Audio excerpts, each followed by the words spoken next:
Being a parent to kids of different ages and seasons is fun, but also, of course, very chaotic. Nakakatuwa na nakakabaliw, seeing how they all naturally love each other, while at the same time, syempre, being asot pusat din. I mean, it can be very overwhelming, kaya importante talaga to find your safe space. Definitely. Kaya, welcome to Wilkins Health Circle, Circle of Trust, where mommies like me, dads, soon-to-be parents, second parents, and carers can learn about things that matter. Family, health, and yes, hydration too. I'm Eva Lanya and excited na talaga ako to be learning with you all kasama ang asawa kong si Drew. Parati ako nandito, pasensya na. I mean, iba talaga syempre kapag you have your own community, a close circle of people you can trust. At yan po ang ibibigay namin sa inyo in this show. Teka, ano nga bang topic natin today, Bob? Well, today is all about managing mom life and going through the different seasons and transitions. Yan. Masayang kwentuhan to. Okay, simulan na natin, love. Yes. Let's meet our guest for today. Makakasama natin ng isang first-time mom. Her child is only over a month old, kaya very fresh and raw ang insights niya for sure. Please welcome model, host, beauty queen, wife, and doting mom to Solana, Laura Liman Pesumo. Hi! Thanks for having me, guys. Also joining us today is another mom with a twin sister, entrepreneur, esthetician, and digital content creator. She usually shares glimpses of her life with her 2-year-old son, Caden, on social media. Say hello to Jennifer Elaine Sarmiento. Hi, thank you for having me. Hi, Jen. Kasi close na tayo, Jen. Okay, for sure, magiging relatable at interesting ang kwentuhan natin today, no? Pero of course, we won't stop there. Nag-invite kami ng expert na makapagbibigay ng tips at insights sa atin, hindi lang on surviving, but also thriving in the different seasons we'll have to navigate as parents. Please welcome licensed psychologist Miss Zara Lynn Bernardo Santos. Hello, Zara. Hello, Miss Zara. I want to start by sharing something interesting and challenging at the same time. So setup namin ni Iya at home, no? It is our sleeping arrangement. Yes. So basically, while Iya is away, I put the kids to bed around 8 p.m. Usually, nakakatulog ako with my 3 older kids.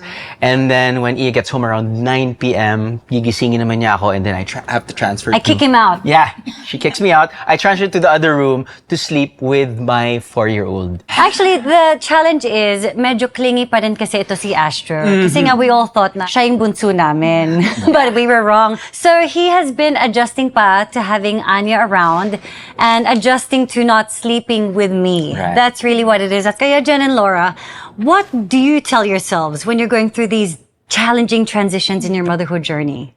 Well, right now I'm in the heart of the newborn trenches, so it's definitely very challenging. So I think this is probably the most sleep deprived I've ever been in my whole life, the most anxious. But I do remind myself that it does get better, or at least I think it does. It will. I'm You here will to get ask you. better at it. And yeah, my house will one day be clean again, but my daughter will never be this small again. It's going to be a long time when that house is clean, but yes, you are right.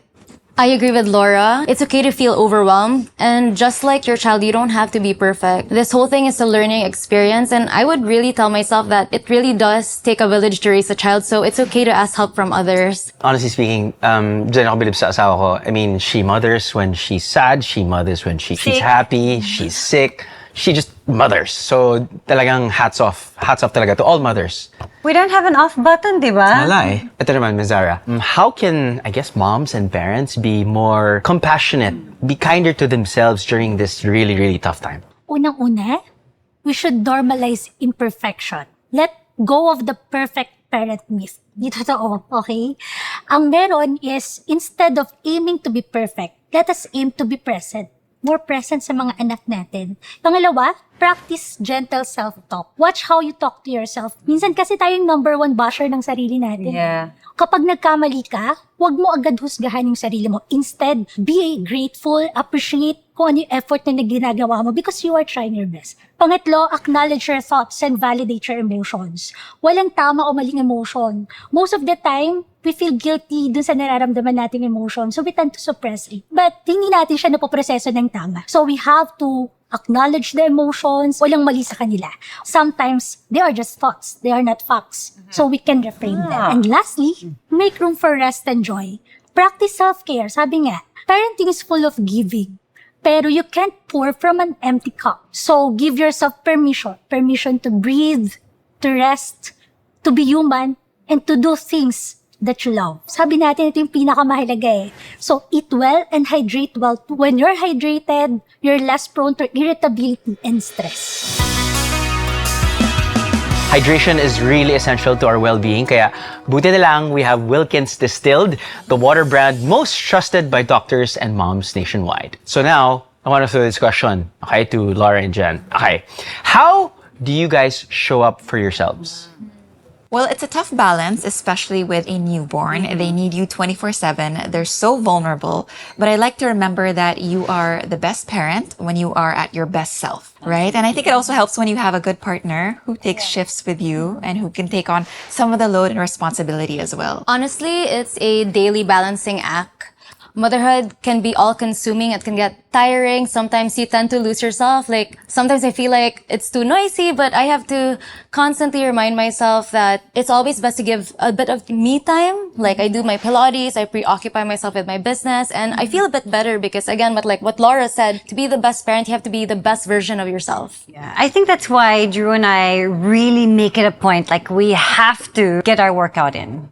Also because we know that it's not just good for us, like physically, but emotionally, we come back home from our workouts with good energy, and Sets we the get tone, no?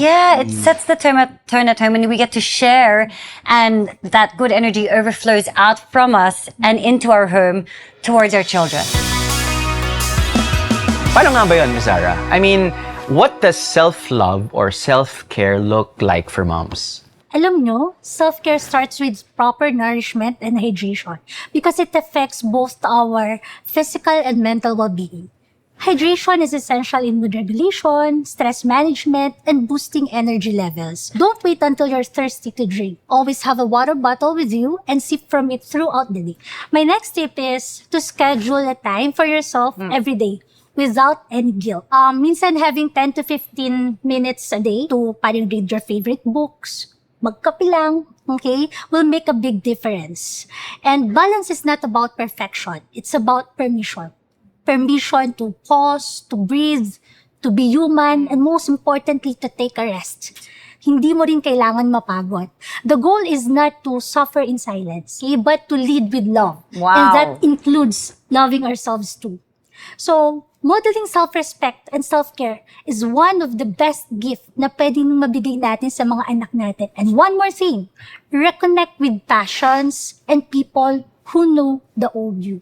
In that way, mababalik mo yung identity na unti-unting nawawala sa'yo nung pumasok ka sa transitioning towards parenthood o pagiging isang ina. Ito naman, gusto ko naman magtanong, on behalf of all the husbands out there, how can we make our wives feel supported throughout the seasons of their parenthood journey?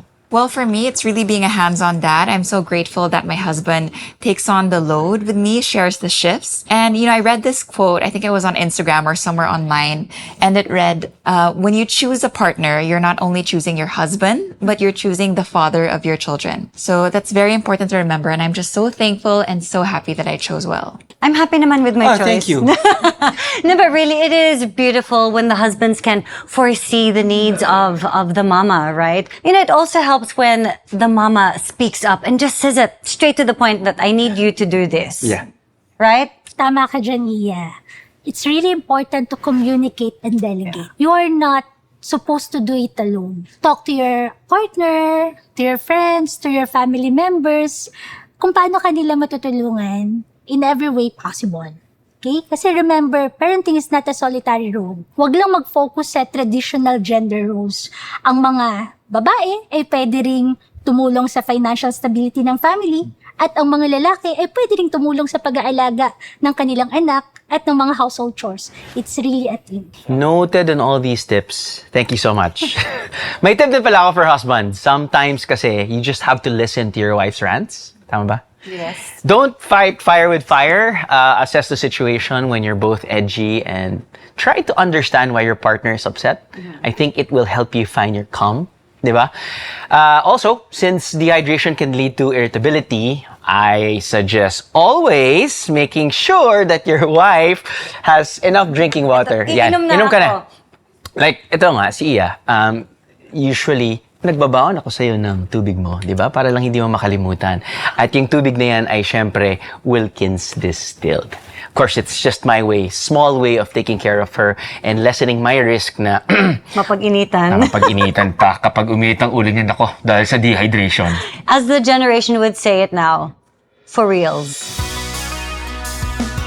Thank you so much, Laura, Jen, Zara, for joining us today. I'm sure marami ring nakarelate at natuto from everything that you shared with us. I mean, it really helps to feel less alone. Yeah, so you can find your tribe, build your little community, reach out to other parents, and help each other out. While you're at it, sign up and join the Wilkins Health Circle community kasi not only will you be able to connect with other parents, makakakuha pa kayo ng advice from experts. Yes, just like in parenting, choosing the right support system makes all the difference. Dapat intentional tayo with the energy and people that we surround ourselves with, and even with brands that make our lives better. Parang Wilkins distilled lang, love. It's the water brand most trusted by doctors and moms nationwide, kaya that's one less worry for parents like us. Thank you for tuning in today. In our next episode, we're going to dive deep naman into making informed choices during pregnancy and delivery. So if you're a would-be mom or dad, then siguradong magbe-benefit kayo from this. Yep, dapat kasama talaga ang dads every step of the way. So see you in the Wilkins Health Circle, Circle of Trust, dahil nandito kami para sa inyo. You're doing great, Mom and Dad. We are rooting for you.